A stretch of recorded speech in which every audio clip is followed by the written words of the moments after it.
At ito naman si Lagdameo. Alam mo, Adre, kaibigan tayo. Tagal ng kaibigan, halos gabi-gabi nagkikita tayo dyan kay John Villar na inuman.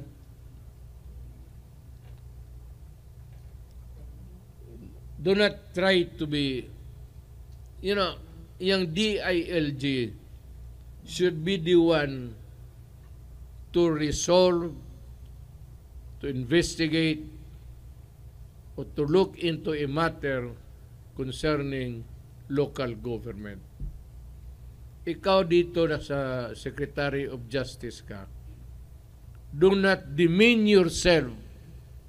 Sinasabi ko sa iyo, nililecturean kita, kasi alam ko isa ka rin.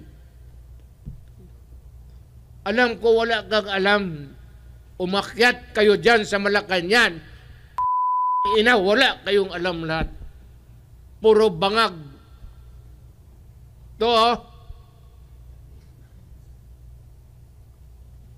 Do not try to be a hero. Taga Davao ka, kaibigan tayo. Siguro,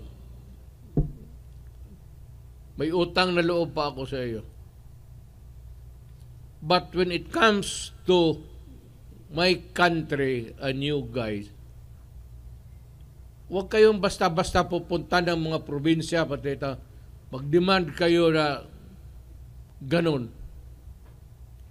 Itong demokrasya, there is the right to dissent.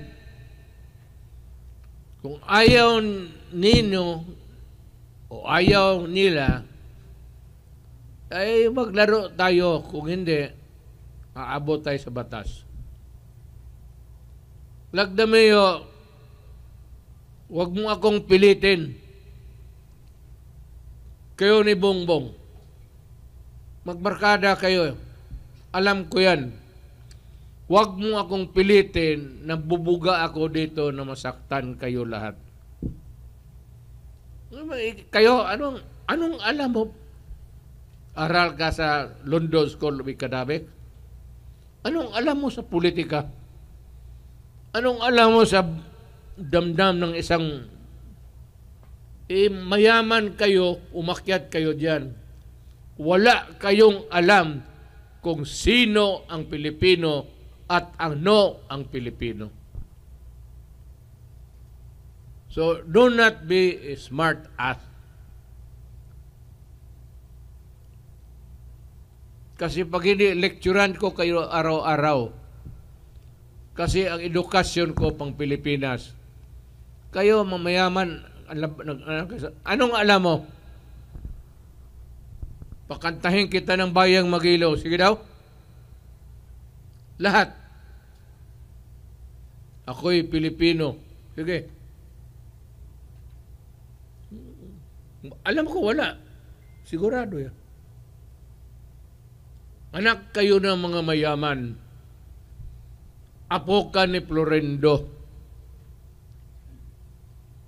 Yung lupa na yan ang nakuha ninyo sa penal colony hanggang ngayon.